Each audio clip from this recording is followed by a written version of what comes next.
അതിപ്പോ ഇല്ല. അവളെ നീ ഇത്രയും ചീത്ത വിളിക്കേണ്ട യാതൊരു കാര്യമില്ല. ഞാനും ചീത്ത വിളിച്ചു. ഒന്നും വിളിച്ചില്ലേ? നീ അവളെ ഗദ്ദെന്ന് വിളിച്ചില്ലേ? പിത്തക്കാടിന്ന് വിളിച്ചില്ലേ? അത് ഞാൻ മാത്രമല്ല, മത്തായിച്ചേട്ടനെ വിളിച്ചില്ലേ? വിളിച്ചു, ഞാൻ വിളിച്ചു. എനിക്ക് അധികാരമുള്ളൂ, ഞാൻ വിളിച്ചു. കാരണവന്മാർക്ക് അടുപ്പിലും തുറന്ന് ഒരു പഴഞ്ചൊല്ലുണ്ട്, അത് ആദ്യം മനസ്സിലാക്കും. മത്തായിച്ചേട്ടൻ അടുപ്പിൽ അലമാരിൽ എവിടാന്ന് വെച്ചാൽ തട്ടിക്കോ. അതേപോലെയാണോ നീ സ്റ്റേജ് വെച്ച് അവിടെ കടന്നു കുട്ടിക്കല്ലേ നീ അടിച്ചത്? അതൊക്കെ എന്റെ ആക്ടിംഗ് അല്ലേ? ആക്ടിങ്.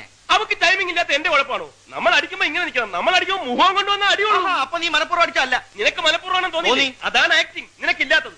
ചുമ്മാ അല്ലടാ, ഫസ്റ്റ് ഡേ തന്നെ 24 നാടകം ബുക്ക് ചെയ്തു. പിന്നെ കൂടെ അഭിനയിക്കുന്നവർ അണപ്പല്ലടിച്ചിളക്കിട്ടല്ലേ നാടകം ബുക്ക് ചെയ്യുന്നത്. വാഷ് പീസിന് അവളെ കട്ട ചോര തുപ്പിയത്, കട്ട ചോര. നന്നായി പോയി. നിന്റെ വൈഫൊന്നും അല്ലല്ലോ, പെങ്ങളൊന്നും അല്ലല്ലോ ഇത്ര ദണ്ണം വരാൻ. എനിക്കൊരു ദണ്ണമില്ല. അടുത്ത നാടകത്തിന് വേറെ നായിക ഉണ്ടായിക്കോണം. ഉണ്ടാക്കൂടാ. അവൾ ഈ ഭൂമിയിലെ അവസാനത്തെ നരിയൊന്നുമില്ലല്ലോ, വേറെ ഒന്നും ഉണ്ടാകാതിരിക്കാൻ. മത്തായിച്ചേട്ടാ, അവൾക്ക് വരം 1000 എണ്ണത്തിന് ഞാൻ കൊണ്ടുവരും. 1000 എണ്ണത്തിന്. 1000 എണ്ണത്തിനെ കൊണ്ടുവന്നിട്ട് നിന്റെ അപ്പൻ ചെലവിന് കൊടുക്കടാ. എടാ, ഒരെണ്ണത്തിന് കൊണ്ടുപോടാ. ഒരെണ്ണത്തിന് അവളെ പോലെ അഭിനയിക്കാൻ കഴിയുന്ന ഒരെണ്ണത്തിന് കൊണ്ടുപോവാ. ശരി, ഞാൻ ഈ വെല്ലുവിളി ഏറ്റെടുക്കുന്നു. ഇനി ഒരു നായികയെ കണ്ടെത്തിയിട്ടല്ലാതെ ഈ ഗോപാലകൃഷ്ണൻ